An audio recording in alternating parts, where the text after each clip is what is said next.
Lectio Divina. Lectio Divina. Lectio Divina, une émission pour méditer, prier et vivre la parole de Dieu au quotidien. Lectio Divina. Lectio Divina.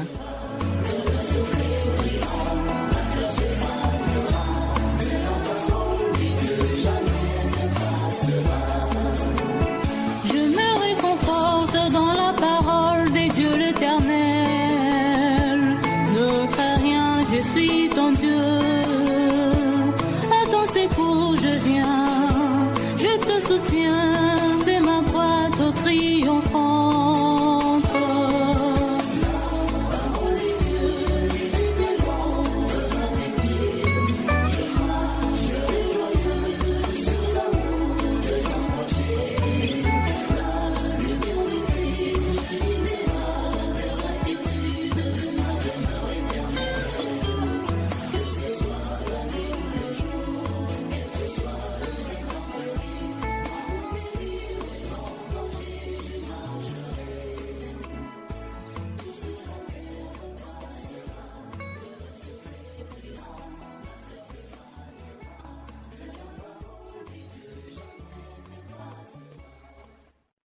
Chères auditrices, chers auditeurs, nous voici dans notre moment de méditation de Lectio Divina et nous vous invitons d'apprêter vos Bibles dans un cadre de calme, de silence, pour qu'ensemble nous puissions lire, méditer et partager la parole de Dieu.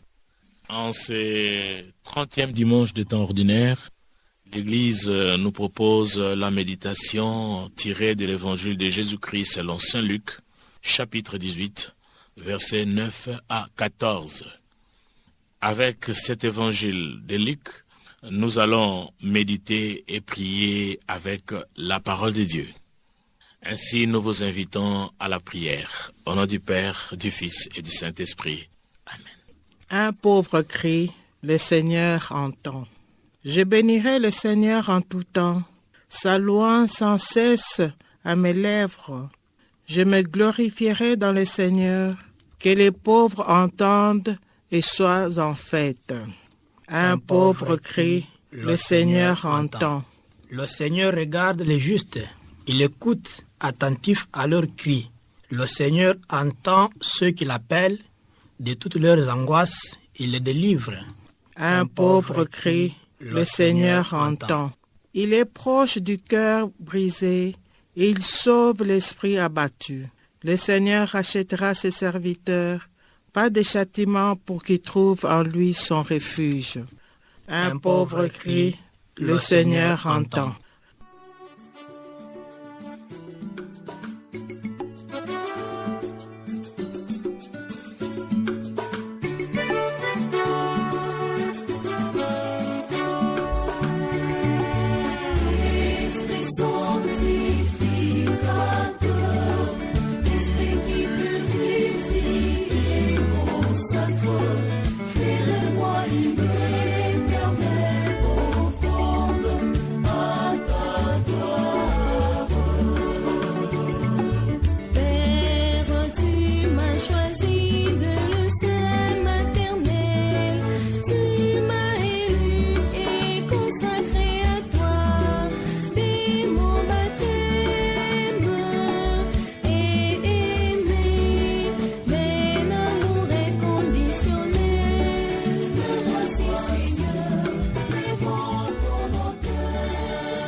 Après cette prière introductive, nous vous invitons maintenant à la lecture de la parole de Dieu, à la lecture de notre texte de méditation, le texte tiré de l'Évangile de Jésus-Christ selon Saint Luc, chapitre 18, versets 9 à 14. Écoutons.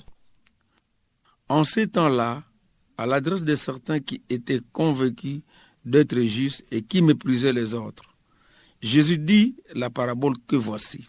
Deux hommes montèrent au temple pour prier. L'un était pharisien et l'autre publicain, c'est-à-dire un collecteur d'impôts. Le pharisien se tenait debout et priait en lui-même. Mon Dieu, Je te rends grâce parce que je ne suis pas comme les autres hommes. Ils sont voleurs, injustes, adultères, ou encore comme ces publicains. Je jeûne 2 fois par semaine et je verse le 10e de tout ce que je gagne. Le publicain, lui, se tenait à distance et n'osait même pas lever les yeux vers le ciel. Mais il s'est frappé la poitrine en disant « Mon Dieu, montre-toi favorable au pécheur que je suis. » Je vous le déclare, quand ce dernier est descendu dans sa maison, c'est lui qui était devenu un homme juste. Plutôt que l'autre, qui s'élève sera abaissé, qui s'abaisse sera élevé. Acclamons la parole de Dieu. Louange à toi, Seigneur Jésus. Voilà, chers frères et sœurs dans le Seigneur, après cette lecture, gardons un moment de silence. Les silences pour méditer ce texte, les silences pour intérioriser ce texte, les silences pour relire à fond le texte que nous venons d'écouter.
Voilà, nous pouvons maintenant partager. Qu'est-ce que nous devons partager maintenant? Nous partageons le texte, le verset, le mot, la phrase qui nous a touchés. Le verset qui m'a beaucoup attiré dans cet évangile est celui-ci. Qui s'élève sera abaissé, qui s'abaisse sera élevé. Le passage qui m'a frappé, c'est « Mon Dieu, je te rends grâce parce que je ne suis pas comme les autres hommes. » La parole qui m'a plus frappé, c'est « Mon Dieu, montre-toi favorable au pécheur que je suis. » Là, nous venons de terminer la première partie de notre méditation, la première partie qui a porté sur la lecture, le texte de méditation, un moment de silence et un moment de partage. Et maintenant, nous allons suivre de nouveau la lecture qui nous introduit à la deuxième partie de notre méditation. Nous pouvons maintenant partager ce que le Seigneur nous a dit, partager ce que le Seigneur nous a interpellé au travers de notre texte de méditation. La vraie prière ne se fixe pas trop vers soi-même et n'amène pas à vanter ses actes. Il faut que je fixe le regard sur Dieu et le remercier pour ses innombrables grâces à ma faveur. Pire encore, la prière n'est pas un temps de faire la comparaison avec les autres et de le mépriser, car je suis aimé de Dieu. La prière est un face-à-face avec Dieu, en vue d'un dialogue intime avec lui. Dieu prend pitié du pécheur que je suis. Je fais de ces paroles miennes, car je compte sur ta bonté et ta miséricorde. Seigneur, en te contemplant, je me rends compte que je suis loin de refléter ton image. Mes péchés m'ont déformé et j'implore ta grâce pour me redresser. Et tant que chrétien, j'ai le devoir d'observer le commandement de Dieu en réalisant de bonnes œuvres. C'est Dieu lui-même qui m'a donné la grâce d'accomplir sa volonté. Même ma propre force vient de Dieu. Je ne dois pas me considérer meilleur par rapport aux autres en regard envers mes semblables. Ma prière doit être authentique. C'est le dialogue entre moi et mon Dieu. Ma prière doit être brève et menant de mon corps en s'adressant humblement à Dieu. ma prière sera alors exaucée. Je dois éviter de mépriser les autres parce que c'est une insulte directe à Dieu qui m'aime et me semblable. L'Évangile me dit ceci: il ne faut jamais désespérer parce que le Seigneur est miséricordieux. Je peux être meilleur par rapport à ceux qui croyaient être justes. Jésus dit ceci: qui s'élève sera abaissé, qui s'abaisse sera élevé. L'humilité est une vertu chrétienne. Même dans ma vie professionnelle, je dois éviter d'être orgueilleux envers mes collaborateurs parce qu'un jour, les rôles seront renversés. L'humilité est la qualité qui s'oppose à l'orgueil, la suffisance, l'arrogance. La qualité noble vantée par la Bible est l'humilité. En lisant cet évangile, Jésus-Christ me montre comment prier, comment savoir considérer les autres, comment se tenir quand je parle à mon Dieu. Je ne suis pas comme les autres hommes. Je suis choqué à entendre cette phrase. Je sens l'arrogance, l'orgueil et le mépris des autres dans la prière du pharisien, tandis que le publicain considère Dieu comme son sauveur.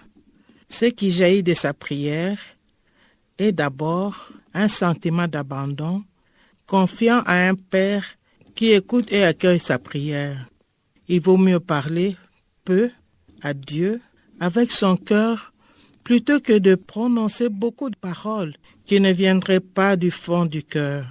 L'agir de Dieu qui libère est une œuvre de salut à l'égard de ceux qui lui manifestent leur tristesse et leur angoisse, en se reconnaissant pécheurs. L'humilité est une qualité qui s'oppose à l'orgueil, la suffisance, l'arrogance. Elle est une vertu. La personne humble est grande intérieurement. Ces paroles du publicain sont d'une grande importance pour moi, chrétien. La reconnaissance de ses faiblesses. Dans cette lecture, Jésus nous invite à l'attitude à adopter en présence du Seigneur. L'un dit qu'il est juste en s'appuyant sur les fautes de l'autre. Or, en réalité, il était aussi fautif. Triple invitation dans cette lecture, à savoir s'humilier, reconnaître ses torts et savoir demander pardon. Voilà, chers auditeurs, chères auditrices, nous venons de terminer là notre deuxième étape de Lectio Divina. Maintenant, si le Seigneur nous parle par les écrits, par la Bible, par sa parole, nous devons répondre au Seigneur par notre prière. Notre prière qui devient un moyen de dialoguer, de communiquer avec le Seigneur à partir de ce que nous avons reçu de lui comme message. Prions. Seigneur, prends pitié du pécheur que je suis. Je fais mienne ces paroles, car je compte sur ta bonté et ta miséricorde. Seigneur, en te contemplant, je me rends compte que je suis loin de refléter ton image. Mes péchés m'ont déformé et j'implore ta grâce pour me redresser. Amen. Mon Dieu, je reconnais que je suis ta créature, pauvre et faible, un être de péché. Je crois que tu connais mes pensées les plus intimes. Épargne-moi de ne pas sous-estimer les autres dans mes prières quand je vous parle cœur à cœur. Amen. Seigneur Jésus, tu m'invites à l'humilité et à la reconnaissance de mes péchés pour en savoir me repentir. Accorde-moi ta grâce chaque fois que je vais me repentir, de savoir m'humilier, de compter sur la grâce que tu nous as donnée au bas du calvaire, de ne pas rester arrogant et gonflé sur moi-même. C'est cette prière que je t'adresse par le même Christ, notre Seigneur. Amen. Chers auditeurs, chères auditrices, en ce 30e dimanche de temps ordinaire, l'Église Notre Mère nous propose une méditation riche en enseignements tirés de l'Évangile de Saint Luc, chapitre 18, versets 9 à 14. Et cet évangile nous interpelle surtout sur le personnage, les personnages qui approchent le Seigneur. Nous avons d'un côté une élite du judaïsme officiel, celui-là qui se voit pur, celui-là qui se voit complet, celui-là qui se glorifie, qui se vante de ses exploits, celui-là qui soigne son extérieur avec des pratiques religieuses, des jeûnes, prières, dîmes. Et voilà celui-là qui fait le monologue avec Dieu, qui se vante de lui-même, qui parle de lui-même, qui ne laisse pas l'espace à Dieu de l'accompagner, de l'assister, de l'aider à approcher les pratiques intérieures, qui est la charité, qui est la justice. Et voilà, de l'autre côté, nous trouvons un collecteur d'impôts perçu comme un pécheur, qui reconnaît ses faiblesses, qui approche le Seigneur avec ouverture de cœur, qui cherche à guérir son intérieur avec la charité, avec la pitié et avec une attitude d'humilité. Et les deux personnages prient le Seigneur. Et voilà, le Seigneur admire l'attitude de collecteur d'impôts qui est conscient de ses faiblesses, conscient de son égarement et qui approche le Seigneur pour la conversion, pour une nouvelle marche, une nouvelle vie avec le Seigneur. Et ce texte m'interpelle, t'interpelle dans notre attitude de prière. La prière n'est pas seulement le fait de parler, l'attitude n'est pas un monologue, mais l'attitude devient cette ouverture de cœur en toute humilité qui nous invite à soigner l'intérieur pour que l'intérieur nous aide à extérioriser, pratique, aide à construire le royaume ici sur terre, les pratiques qui nous aident à construire l'amour et organiser l'amour autour de nous. Avec cette méditation, frères et sœurs dans le Seigneur, nous clôturons notre émission qui était animée avec la participation de Jean-Louis Camono, chrétien catholique de la paroisse du 20 mètres Massina sans fil. Maman Marie-Paul Cabessa, coopératrice chez les filles de Saint-Paul de la paroisse Saint-Michel à Bandal. C'est Jérôme Louembaruzolo de la chapelle Saint-Paul 10e rue Limité industrielle. Et enfin, avec l'animation de Papa Paulin Zaboudi, animateur biblique Notre-Dame d'Afrique, et à la technique, nous avons Olivier Nguessi et à la réalisation, la sœur Rita, fille de Saint-Paul. Ensemble, nous vous souhaitons un bon week-end. À nous revoir le samedi prochain pour la prochaine émission de Lectio Divina. Portez-vous bien, que le Seigneur vous bénisse. Chers auditeurs, auditrices, vous venez de suivre Lectio Divina, une émission réalisée par les filles de Saint-Paul. Merci, au revoir et à la prochaine.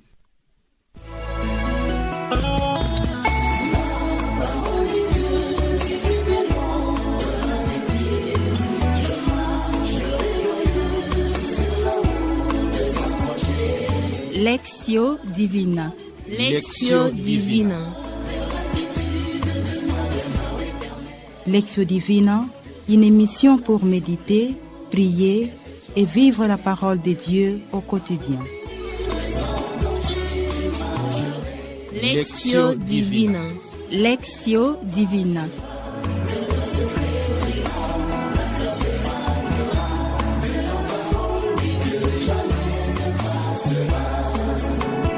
Je me réconforte dans la parole des dieux l'Éternel.